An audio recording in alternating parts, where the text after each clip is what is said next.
Joining me now is Congressman Garret Graves. He currently serves as the ranking member of the Select Committee on the Climate Crisis, and he formerly chaired the subcommittee on water resources and environment. Congressman, great to have you here. We have a very wide aperture on the people we're talking to about the climate crisis, about sustainability, about what this means to people.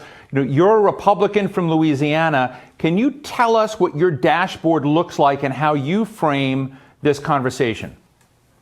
Well, look, first of all, when you start talking about climate change, for years and years, you had liberals going in one corner and conservatives going in another. And I think that it's a huge mistake to continue discussing this as this partisan or divisive issue. The reality is when you start taking climate change and putting it into bite-sized pieces, there's some areas where conservatives should absolutely be at the table and have been and have passed legislation successfully, and there are reasons for liberals to be at the table and to achieve the same objectives, but for different reasons. And let me give you a few examples. Rather than talking about it again under this umbrella of climate change, we need to be talking about resiliency. Look at the state of Louisiana that was hit by 5 major hurricanes just last year alone.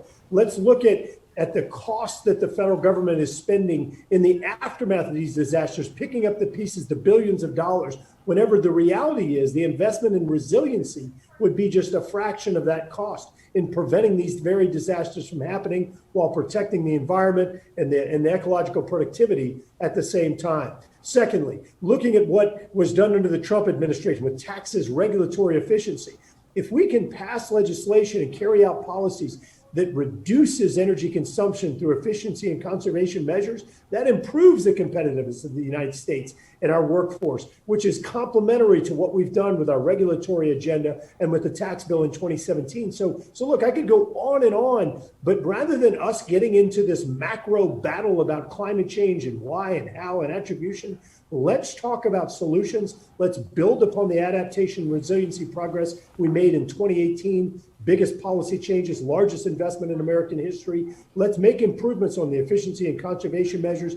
Let's be more strategic about the largest research and development budget in the world on energy. And let's make sure that we're investing in outcomes that achieve lower emissions, that achieve greater sustainability and safer communities. I love the way you frame that. But Congressman, a couple of years back, I interviewed Rick Perry, then the Secretary of Energy, former governor of Texas, former presidential candidate. And he was talking for a minute about how when he was governor of Texas, conservation was key. Through auto emissions and others, the efficiencies that had been achieved were outstanding, and that those big trucks they had become very efficient machines. And I kind of joked with him, and I said, "Are you allowed to say that out loud while working for the Trump administration?" And he joked, he said, "Well, don't tell him."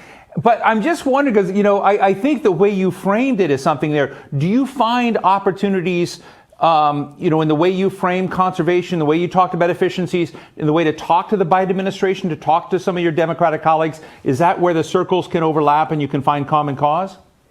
Well, look, those messages largely resonate with Republicans, with Democrats. These policies make sense. Now, look, let me say it again, because this is an important distinction. You may have people at the same table for different reasons. I don't care why they're there. The fact that they're there having this discussion is what's important. It does resonate. If I'm in liberal crowds, yes, I might use a little bit different verbiage than if I'm in conservative crowds. But let me say it again. I'm not changing the objective, the goals, the outcomes. I'm just changing sort of how I'm meeting people where they are to get them to come to the table. I was on your website and I saw that you had a lemons out of lemonade section on like COVID relief and whatever. But if you see a transportation bill, you see a climate change bill, you see an infrastructure bill, right now you've said, hey, let's have an infrastructure transportation bill that's really about transportation with clean energy, as opposed to a climate bill that uses transportation as an afterthought. But as these things come through, what's the lemon out of lemonade or the lemonade out of lemons approach that you think is possible? Well, so let's look at the energy sector for just a minute. The United States is the global leader. We've reduced emissions more than the next 12 emissions reducing countries combined. This is during the Obama administration, during the Trump administration, and I expect it to continue.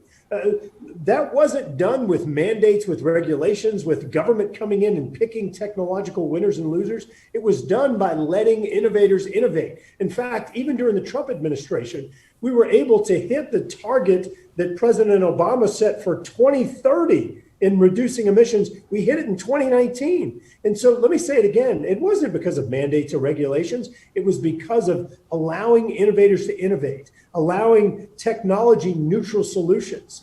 And so I think we applied those lessons learned to other sectors like transportation in order to continue being the global leader in innovation, in clean energy solutions, and in reducing emissions associated with the transportation sector, which, as you know, is now the largest emitting sector in the United States. But I met with President Biden and Vice President Harris yesterday for almost 2 hours talking through the infrastructure bill, different approaches, some of our concerns and areas of agreement. And I do think that there's a way of doing this, but I think that we have to reframe the legislation as compared to how they've thrown out their initial proposal. Can you take us, Congressman, into the perspective of one of your Louisiana citizens or a family there? You mentioned the 5 hurricanes that have hit, but what's happening? Because I've been to Baton Rouge, I've been down to New Orleans, been through Louisiana, and I have to say, just without it scientifically, there's a sense down there that weather matters and where the direction is matter. Is that palpable? Is that something that you're feeling from your constituents? No doubt about it. And it's really difficult to translate to other Americans as well. I mean, we had a storm about 4 or 5 years ago that dropped in excess of 32 inches of rain in less than 36 hours. I mean, this is more rain, in fact, almost twice as much rain as the average American gets in an entire year. So we just had 21 inches of rain dropped in one of our communities just weeks ago. And this was over a 2-day period. So this is a huge deal. It is a huge factor for us. Of course, dating back to Hurricane Katrina in 2005, a significant realization of the impact in weather in South Louisiana, on the Gulf Coast, and the vulnerabilities that we potentially have down there. So it is substantial. The understanding and the threat or vulnerability caused by some of these extraordinary weather events. And folks understand the threat to our sustainability. People, I remind folks, they often talk about the need for better schools and economic development investments and job creators and roads. And I remind them, all those things are great. They just don't work real well when they're underwater. This is a fundamental issue, sustainability for our state. Now, I understand Louisiana is not only becoming a giant in things like LNG, but it's also exploring things like wind. How is the wind sector doing in Louisiana, and does it have your support?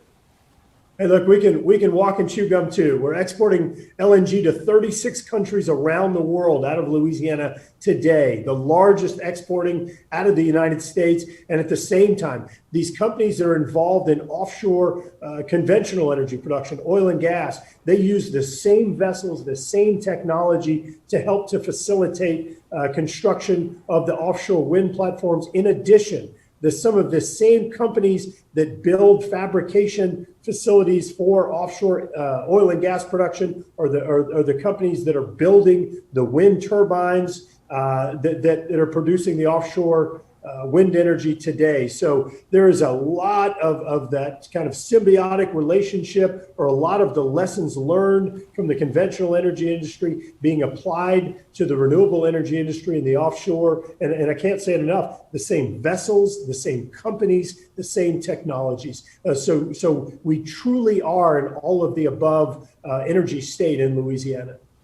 And let me just finally ask, some years ago, I did a forum down in Louisiana, and it was about oil and energy and gas and renewables and all of the above, but it was also about economic inclusion and how you kind of get people to where the jobs will be. And one of the big deficits that both Republicans and Democrats in Louisiana were very upfront about is that we have a lot of transportation infrastructure deficits. We have a hard time, as our industry is coming on, we have a hard time with the gap where people are. Does this transportation bill give you at least some of the partnership that Louisiana needs to kind of bridge some of, where the workers are and where the evolving oil, gas, and other renewable sectors are?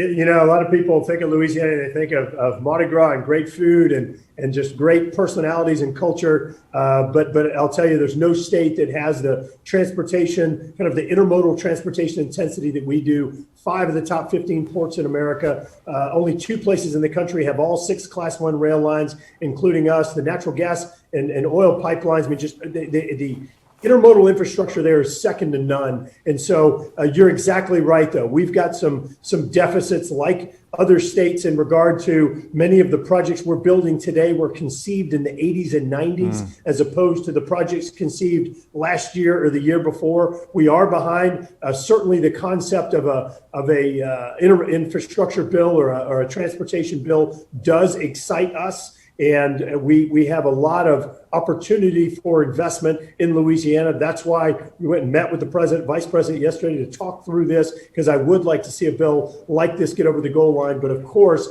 looking at the right scope and the right definition of infrastructure, not simply adding the term infrastructure to every phrase and moving into this category of redefining the term infrastructure in a very liberal way that I think forgets the core competencies and responsibilities of the federal government.